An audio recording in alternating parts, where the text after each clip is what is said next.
আমরা চাই একটা সুন্দর সরকার, যাতে চাঁদাবাজ না থাকে, মালাউন ফেরোন যেন এখান থেকে দূর হয়ে যায়।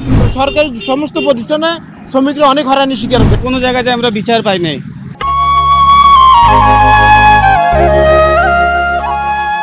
6 আগস্ট মঙ্গলবার নতুন এক বাংলাদেশের সূর্য উদয়। দাসত্বের জীবন ত্যাগ করে এখন স্বাধীন বাংলাদেশের মানুষ।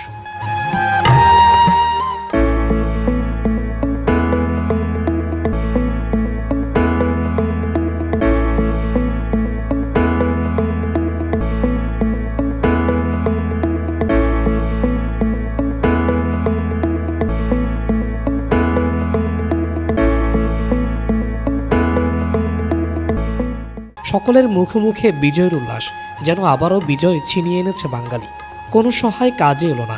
পালানোর সময় বক্তব্য রেকর্ড করার অনুমতি চেয়েছিলেন শেখ হাসিনা, কিন্তু তাকে সেই সুযোগও দেয়া হয়নি। এমনকি তার ছেলে সজীব ওয়াজেদ জয়ের অনুরোধও প্রত্যাখ্যান করা হয়েছে। তিনি তার মা শেখ হাসিনার ক্ষমতা হারানো আটকে দেওয়ার অনুরোধ করেছিলেন সেনাবাহিনীর কাছে, কিন্তু দেশপ্রেমিক সেনাবাহিনী জনমানুষের পক্ষ বেছে নিয়েছে। এমন অবস্থায় যখন সবখানে ক্ষোভের আগুনে জ্বলছিল, তখন সবার অগোচরে বাংলাদেশ ছাড়েন শেখ হাসিনা।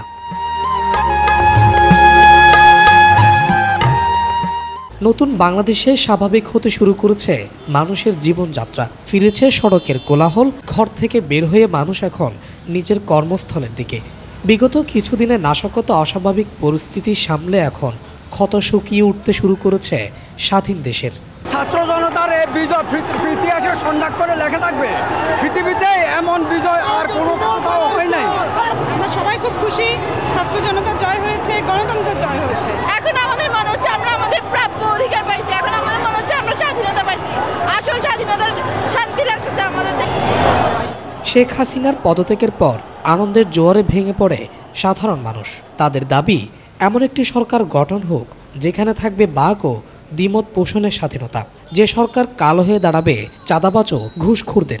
যে কোনো সরকার এখানে আসলে রাজনৈতিকভাবে সব জায়গায় একটা চাঁদা বহাই দেয়। যেন আমাদের এখানে একটা চাঁদার সিস্টেম আছে, সব জায়গায় গাড়ি লাগলে চাঁদা দিতে হয়।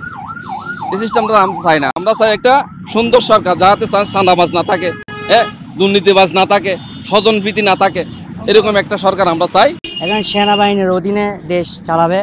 তো আমরা চাচ্ছি যে আওয়ামী লীগ সরকারে ছিল, বিএনপি সরকারে ছিল, জাতীয় পার্টিও ছিল, চরমনেও আছে, বিভিন্ন দল মতো আছে।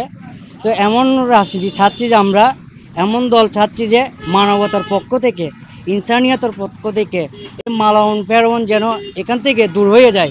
আবু জাহেলের গোষ্ঠী যখন এখান থেকে দূর হয়ে যায়। অনেক হয়রানির শিকার আমরা আছি। বিএডিতে, রাস্তা পুলিশে, তারপর সরকারি সমস্ত প্রতিষ্ঠানে শ্রমিকরা অনেক হয়রানির শিকার আছে। ড্রাইভার, মালিক, তারপর হেল্পার, লাইসেন্স নিয়ে, গাড়ির কাগজপত্র নিয়ে বিভিন্ন হয়রানির শিকার। এগুলোর থেকে আমাদের মুক্তি দেন সরকারের কাছে আমাদের আগুলো আবেদন।